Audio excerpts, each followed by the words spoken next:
Hey guys, your boy Uncle P here.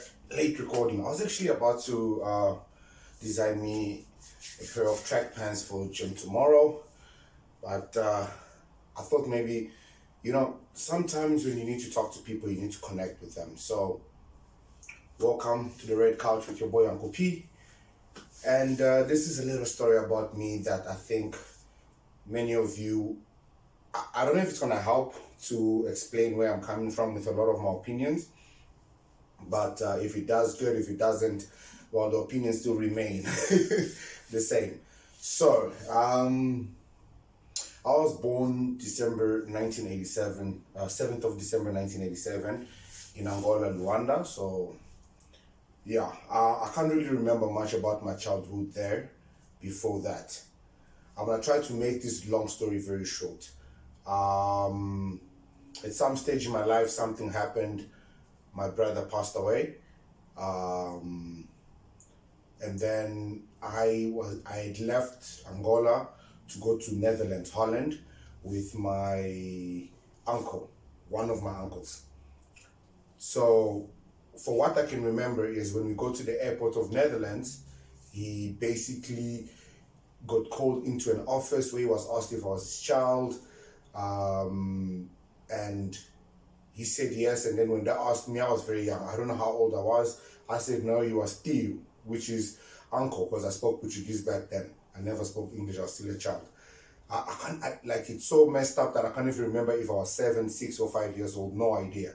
That's how blank my mind is when it comes to this. So yeah. So what had happened is these officials at the airport felt something was weird, and then they started interrogating him, and then he admitted that I wasn't his child, that my parents had sent him there to Netherlands to basically take me to my mother's sister who lived in Netherlands back in those times. Now keep in mind, this is back in the 90s, very early 90s, when they still war in Angola, where they're taking the kids to war. So, from what I know or what I've been told throughout the years, he basically ran away and left me at the airport. And then I got adopted by a white family in Holland. My stepfather was from Cabo Verde, Brazil, and my stepmom was from Netherlands. So that's where I basically grew up as a young boy, went to school, learned how to ice skate, started doing karate, and yeah, that was my life. That's what I knew. I remember crying for days and not wanting to eat when they took me in, but eventually, it became home. Believe it or not, I'm 33 now. My mind is so blank that the only people I can remember from my adopted family is my two sisters, which was Amerita and Parafati. I can't even remember the surname. You'll understand why throughout the video. So 1997, a lady comes. She happens to be my mother. We go to court. Long story short, I moved back to Angola.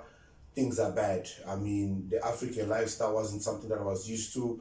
They didn't understand me because in the white family, I could talk about my problems.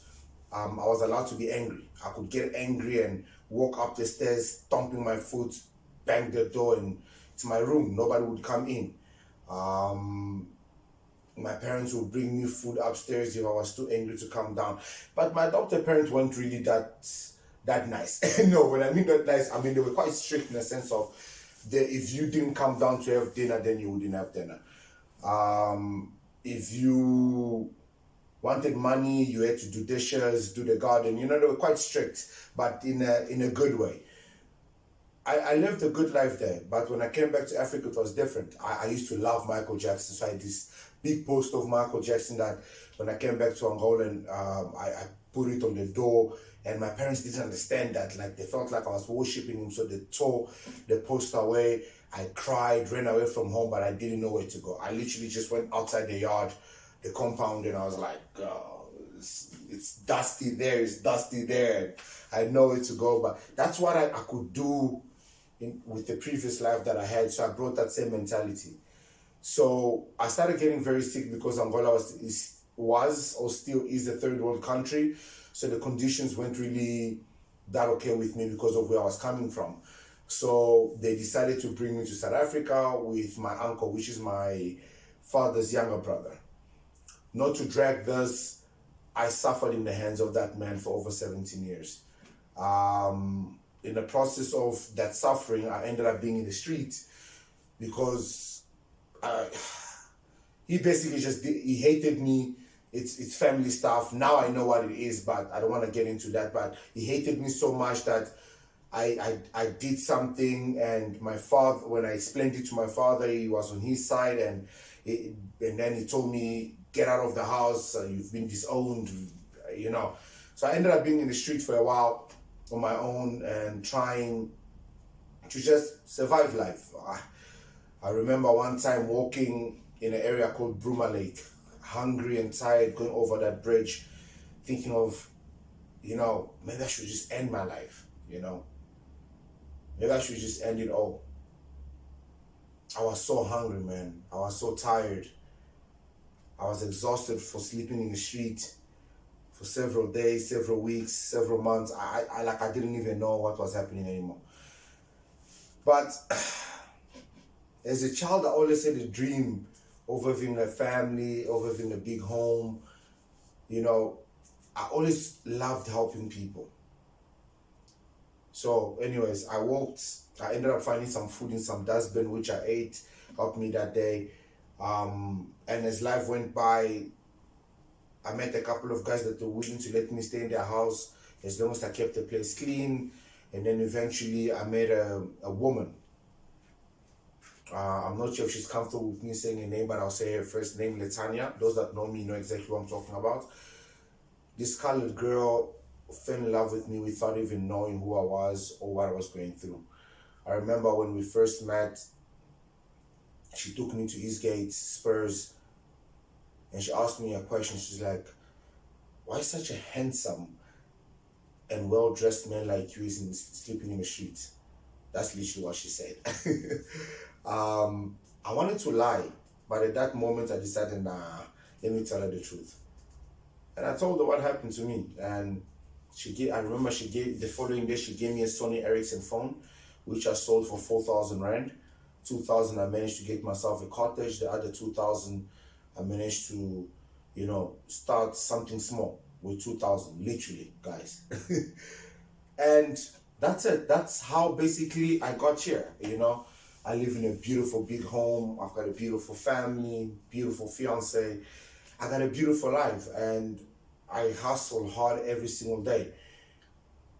You see, because of everything I've gone through, the pain with my family, the dishonesty, the being disowned and everything else, I understand how difficult it is to not have and become demotivated. And you just need that one person, like with me, it was Letania, who believed in me. But she didn't just believe in me because she believed in me. She believed me because she saw something in me. And when she gave me that start, I took it and I ran with it. Many of us are blessed with good women who are willing to fight with us, who are willing to do so much for us. But we become so comfortable that we keep taking until eventually, they can't give anymore. Some of us are not blessed with that, and those opportunities aren't there. But we have the brain, we have the intelligence. Guys, we all have phones now. This is the new world. Even if you don't have a phone in the neighborhood, there's an internet cafe where you can be on social media. You can hashtag DJ Sbu, you can hashtag me, you can hashtag a lot of other people out there. Somebody's going to help you. Someone is going to help you. Even if it's not today, tomorrow, or 100 years from now, not 100, a year from now, somebody's eventually going to hear you out. The problem with us, we are very proudful. We want to make it on our own, we want to do it on our own. Not to get away from the topic. So, as I started getting my life together, me and Letania, things weren't really working out. But anyways, eventually life moved on, and I met my first two kids' mother. We fell in love. She was 16 years old. We fell in love. We were mischievous. I dropped out of college. She dropped out of high school. Our families hated that relationship. They did everything to keep us apart. She ran away from home. You know, that whole very messy relationship. We were in love. We had to be together. We were going to be together. Nobody was going to stop us from being together. And yeah, man, it was that beautiful love story, man. We ran away from home together. We got a little room. I did my best. Eventually, I got a job. I started training again to compete, to start fighting Muay Thai. Oh man, we were in love. Fast forward, I got into MMA. She we decided to have a child. She was pregnant. Problems were there. Money problems were still there. So I'm trying to become a professional fighter so I can make us money because things are tough, man. And having to eat healthy and this, and then she's pregnant, doctor's appointments. And she was the type of girl that she loved attention. She loved so much attention. So every little thing should make things into a big thing. So, yeah, the child came. Things were too bad, man. Things were so bad that we decided to move back into my family home. When we moved into my family home, like I said, eventually our families didn't want this relationship. So we moved in and things just started going bad. And eventually she ended up leaving. I refused her to take the child, so I kept the child. I loved my daughter. And like I said, she was my soulmate. She's somebody that we went through the most together. So fast forward, things were better on her side. Things were getting better, okay, with me. I had money. I had opened my own company, a double-story building, a music studio, a record label, branding company, printing company. I was doing good. And I hear rumors that she went through something when she was young and something was happening to her and she needed my help. So once again, she leaves home. She moves into one of my properties to go stay there. And we fall back into that whole mess again. And boom, she's pregnant. Business starts falling apart. I lose everything and we move back to my family home. 4 months later, the same with the firstborn. She leaves me.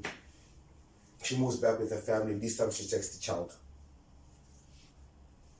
Oh man, I remember that day. I cried for 2 days straight. I couldn't eat. I couldn't sleep. I was in so much pain. On the third day, I stood up and I said, enough is enough. I'd given so much to this relationship. I've given so much to this, and I felt like I kept losing myself every time. And I had nothing left, nothing. My parents weren't helping me. Nobody was supporting me. There's other things in between that I'm not mentioning because it's very, very personal, but I just want you guys to get a whole picture that I've been through it.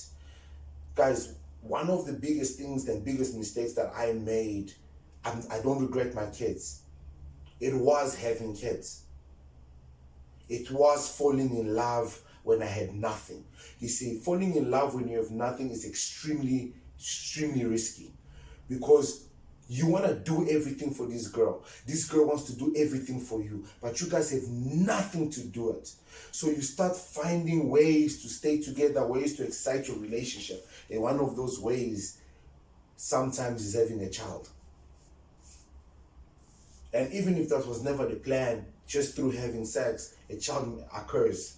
If you don't decide to abort, that child comes into existence. That's an additional expense. And that's one of the things that a lot of us are not thinking about. And I didn't think about it also that time.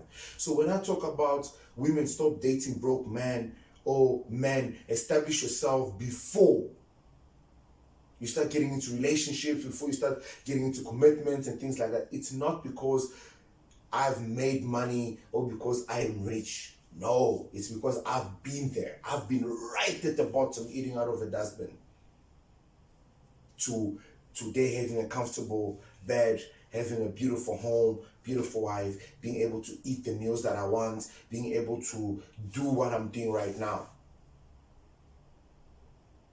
All that came because eventually when I lost everything and I started rebuilding alone. Yes, my firstborn was with my mother. My secondborn was with her mother. So my mother was taking care of my firstborn. My parents are rich. fine. They weren't doing anything for me. Baby mama was with her family. They were fine. They were doing their thing. I was just left there, depressed, attempted suicide several times. For some reason, the gun just wouldn't go off. The gun just wouldn't go off. I guess God wasn't done with me yet. So if I wasn't gonna die, I had to do something, and I decided to live then. I became a very, very strong, look, I was a very strong Christian already by then. God was everything for me, you know. I could recite the Bible from front to back. I could quote any verse. I still can. My life was church, but I felt like God was betraying me so much. So I left the church, and I focused on me. I was so upset with God, and I wanted nothing to do with him. And I just lived my life, and I did me. I did me to an extent where today I live in a 2.85 million rent home. I've got my cars. Like I said, I've got a really good life. And I did that, and eventually when I started now having too much money, I realized I need a woman in my house, because I started now having random girls coming in and out, and I started having random parties, spending a lot of money, and just started being reckless. And then the vision of having a family came back to me like, yo, dude, remember, you know, you wanted to have a family. So at first I tried to work things out with baby mama and everything else. Let's just say the lobola request and everything was ridiculous. The family's expectations and everything was just ridiculous. So we tried, and it just wouldn't work. You know, when you love somebody so much, and remember, I went back, but every time I would go back, something just didn't feel right. The love was there, the craziness was there, but it just wouldn't feel right. And I got blessed, and I met my current fiance, and it was just different. It was just different. We hated each other. Oh God. Oh Lord. We hated, but we had nothing in common, but we loved being together. She was pretending to be vegan. She's in the other room. She can hear me while I'm recording this. So if somebody pops here or a shoe flies towards me, you guys need to understand. She was vegan when we met. I love my meat. If you like that, I understood those things, but I thought people were crazy. But yeah, man. 3 years later, we have a beautiful son, and we trying to make our relationship work. We trying to build our home, and I'm just in a space where I feel like everyone deserves this. Everyone deserves this. And I did not do anything special to be where I am today. And it's really that simple. That extra money that you spend on a bottle of beer, or that extra money that you spend cheating, or that extra money that you spend on your actual girlfriend. Not wife. If you're already married, it's fine. There's still a way out. You and your partner. You see, that extra money can get you out of a situation, and you wouldn't even believe. You are buying a car before a house. And then when somebody tries to advise you, you say they're hating, or everybody's priority is different. No, there's a right way to do things. There is a right way. You see, the problem is with people is everybody has an opinion, and because of that, we all over the place. There's a right way to do things. And when you do it the right way, you get the right results. Guys, I've been there. I have been there. I'm literally coming from a good place. And I just hope that anybody that actually takes the time to watch these videos, anyone that actually takes the time to hear what I'm saying and understand what I'm saying rather than watch to criticize, sees that I'm coming from a very, very good place. Life is so beautiful and so much nice when you have money, when you don't have to worry about money. Look at your 50 Cents, your Jay-Z's, your Nicki Minaj, your Tyler Perry, your Chris Rock, your Trevor Noahs, your Bonangs, your Casper Nyoves, your AKAs. Look at them. They're going through, they're human, so they're going through their problems. But can you see how it's easy to handle problems and issues when you have money? Guys, Make that paper. I promise you, you learn how to love better, you learn how to love right, and you appreciate life more. The issue with making that money later, especially when you already have children and a wife or a partner, when you make that money, now you start you want to experience that life that you missed out on. You know, that yellow bone, that Nescafe vibe, that thing. And you look at your partner and you think, she's not really looking the part. Then you go out there, you start, and now you and your partner have built and gotten here. Now you start going that way, and now you start losing the money, and then you might end up going down. A lot of people were here, met somebody. Not everybody that meets somebody or already has a thing, it fails. No, sometimes you meet a girl or a guy who's so amazing, you guys build together. But the problem is, a lot of guys, when you get here, they start going that way. Because they've got those desires when they were teenagers, when they were young, that they really wanted to do. You know, that nice car, that, you know, that lifestyle. Some guys just don't grow up. So when they reach that stage of finance, they end up going that way. And they end up losing this good woman. And then their life just gets messed up until they end up back on the floor. And then they become bitter. So when they hear messages like the ones that I'm talking about, stop dating broke men and everything, they get so upset about it. But facts are facts and truth is truth. You can't do anything about it. Yo, guys, I don't want to keep this video too long. I'm your boy, Uncle P. Like I said, guys, I'm here to talk, man. I love arguing with you guys on Facebook. Seriously, guys, don't take me serious, man. This is me. While you argue with me, I'm smiling, thinking of new content. And there you go. You guys keep giving me content because you keep arguing with me. Here's another video. 3 videos in one day. Woo, wait, I'm on fire. Yeah.